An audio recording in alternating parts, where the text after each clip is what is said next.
বছর ঘুরলেই রাজ্যে বিধানসভা নির্বাচন। তার আগে ভাঙড়ে জমি দখলে মরিয়া আইএসএফ ও তৃণমূল কংগ্রেস।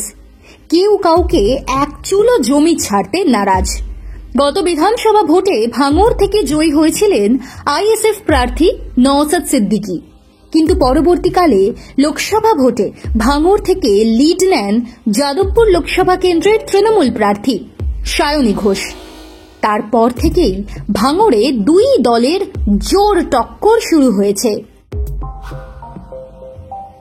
ভাঙড়ের জমি উদ্ধারে আরাবুল ইসলামকে সরিয়ে ক্যানিং পূর্ব কেন্দ্রের বিধায়ক শওকত মোল্লাকে দায়িত্বভার দেওয়া হয়েছে।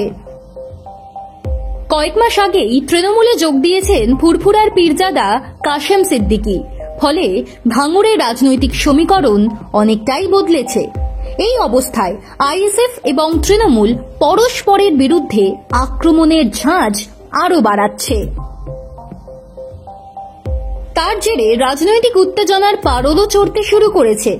আর তাতেই ভাঙড়ে ফের নতুন করে রাজনৈতিক অশান্তি মাথাচাড়া দিতে পারে বলেই আশঙ্কা করছেন এলাকার মানুষ।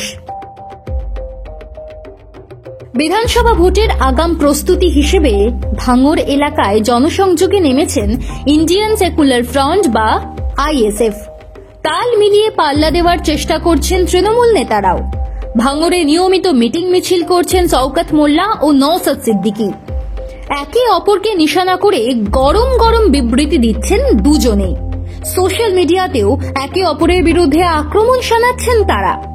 তার জেরে ধীরে ধীরে উত্তপ্ত হচ্ছে ভাঙড়ের পরিবেশ, এমনই মনে করছেন অনেকে। গত কয়েকদিন ধরেই ভাঙড়ের বিভিন্ন অঞ্চলে পাড়ায় পাড়ায় ঘুরতে দেখা গিয়েছে শওকত ও নওশাদকে। দোরগোড়ায় সরকারি পরিষেবা পৌঁছে দিতে শওকত ঘুরছেন বাড়ি বাড়ি। অন্যদিকে নওশাদ টেবিল চেয়ার পেতে ক্যাম্প করছেন পাড়ায় পাড়ায়। কয়েকদিন আগে ভাঙড়ের চণ্ডীহাট, মাঝেরহাট সহ একাধিক এলাকায় মানুষের কাছ থেকে অভাব অভিযোগ শোনেন নওশাদ। যে বুথগুলো থেকে আইএসএফ বিধানসভা ও পঞ্চায়েত নির্বাচনে বিপুল ভোটে জয়লাভ করেছে, মূলত সেই সব জায়গায় সাধারণ মানুষের সঙ্গে সম্পর্ক বাড়াচ্ছেন ভাঙড়ের বিধায়ক। বসে নেই শওকত মোল্লাও। ভাঙড় 1 ও 2 নম্বর ব্লকের 19টি গ্রাম পঞ্চায়েতে বাড়ি বাড়ি ঘুরছেন ক্যানিং পূর্বের বিধায়ক। কয়েকদিন আগেই শওকত বৃষ্টির মধ্যেই পৌঁছে যান জাগুলগাছি পঞ্চায়েতের নলপুকুর গ্রামে। প্রতিটি বাড়িতে গিয়ে খোঁজ খবর নেন, জানতে চান লক্ষ্মীর ভাণ্ডার, বার্ধক্য ভাতা, বিধবা ভাতা, কৃষক বন্ধু, স্বাস্থ্যসাথী, বাংলার বাড়ি প্রকল্পের সুবিধা তারা ঠিক মতো পাচ্ছেন কিনা। সরকারি প্রকল্পের সুযোগ পাইয়ে দেওয়ার নাম করে স্থানীয় পঞ্চায়েত প্রধান কিংবা জনপ্রতিনিধিরা তাদের কাছ থেকে টাকা পয়সা চাইছেন কিনা সেটাও জেনে নিয়েছেন।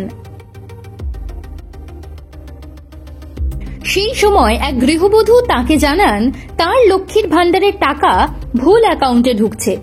এটা শুনেই শওকত তৎক্ষণাৎ ভাঙড় 1 নম্বর ব্লকের বিডিওকে ফোন করে ব্যবস্থা নিতে বলেন। কার কি সমস্যা রয়েছে সেটা ডায়েরিতে নোট করে নিচ্ছেন।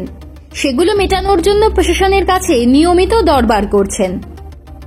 শওকত মোল্লা বনাম নওশাদ সিদ্দিকী, নওশাদ সিদ্দিকী ভার্সেস শওকত মোল্লা। ভাঙড়ের মন পাবেন কে?